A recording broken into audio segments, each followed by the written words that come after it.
Cette semaine, nous avons organisé la 8e édition de Mosaïque Lille, l'école de printemps en management de la créativité de l'Université catholique de Lille. Donc pour cette 8e édition, nous avions choisi un thème « Vous l'avez bien cherché ». Tout ça pour expliquer comment être en mesure de transformer son environnement, son écosystème, son territoire dans le cadre de son activité professionnelle. Alors comme tous les ans, nous avons une très grande diversité des participants. Ça peut être des enseignants, quelques étudiants, des associations, des porteurs de projets, entreprises, jeunes créateurs, et puis aussi des institutions publiques parfois. Toute personne qui, dans le cadre de son activité professionnelle, a envie d'être un peu plus créatif et de transformer cette créativité en innovation. Il y a une cohérence sur les 3 jours en fait. L'idée de Mosaïque, et comme son nom l'indique, c'est d'avoir à la fois des temps d'inspiration, de découverte, de créativité, d'échange, de questionnement, de surprise, et d'avoir toujours un temps de recentrage sur un sujet. Et là, sur ces 3 jours, on a volontairement découpé les journées sur des temps d'inspiration du matin jusqu'à à peu près 15 h. Et à 15 h, on a été sur des ateliers de co-design, où là, il fallait vraiment travailler plus précisément sur une problématique en engageant toujours un collectif et un esprit collectif. Il y avait tout type d'ateliers. L'idée, c'est toujours de travailler en intelligence collective.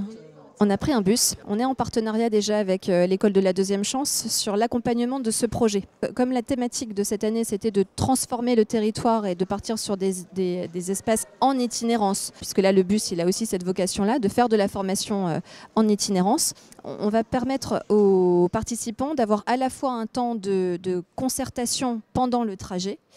On les a emmenés dans une grande surface où là on leur a demandé d'être observateurs d'un lieu qu'ils connaissent déjà. Et là on leur a demandé d'aller observer les interactions qui pouvaient exister dans différents espaces et de voir qu'est-ce qui les surprenait finalement dans ces interactions et quels étaient les éléments des espaces qui favorisaient ou qui bloquaient les interactions. Voilà, l'objectif il était là. Alors les Lego, oui, on pourrait imaginer que les participants jouaient au Lego. C'est pas exactement ça. La méthode des Lego Serious Play, c'est vraiment une méthode qui est mûrement réfléchie, sur laquelle il y a eu des analyses, des recherches scientifiques qui montrent que le fait de passer par un outil, en l'occurrence la brique de Lego, permettait de sortir un petit peu de soi et de passer à travers un outil. Et donc ça permet très souvent, la technique des Lego, elle est utilisée dans des entreprises pour régler une problématique d'entreprise. Le théâtre, c'était un peu la même idée, c'est-à-dire que l'idée, c'était également de sortir de soi, puisque là, on jouait des rôles, donc on n'était pas directement, nous, concernés par une situation, c'était de sortir de soi pour mieux venir observer une situation. C'est ma première participation à Mosaïque. Tous les jours, moi, j'anime ce type d'atelier, et là, j'avais très envie de me laisser guider et de me laisser inspirer dans la créativité. Alors mon sentiment sur les 3 jours, c'est que j'ai pu beaucoup m'inspirer. J'ai pu aussi sortir de ma zone de confort, j'ai pu collaborer, j'ai pu aller me poser des questions qui sont importantes pour moi et d'aller sortir quelque chose de très concret. Donc ce cheminement, c'est se dire ok, comment on peut ouvrir pour avoir plein d'inspirations qui viennent, qui vont après devenir des idées. Et ces idées-là, ensuite, ça peut devenir des projets. Et ces projets-là, on peut après les appliquer concrètement.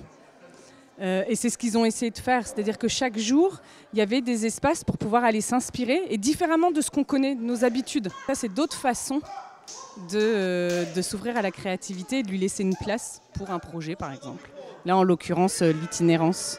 Il y a plein de trucs que j'ai pris, et à chaque fois que je prenais des notes, je me mettais une petite ampoule, ce que moi, je vais reprendre ensuite dans ma pratique, toutes les idées que ça a ouvert, qui sont en lien ou pas avec la thématique. Il serait tout à fait possible de me revoir comme animatrice l'année prochaine, dans un espace que je pourrais proposer et qu'on pourrait co-créer ensemble. Alors là, nous sommes à la 8e édition. Peut-être que l'on a en tête la 10e, puisque ça serait un chiffre rond. Alors peut-être que la 9e édition sera une belle répétition de la 10e. À voir.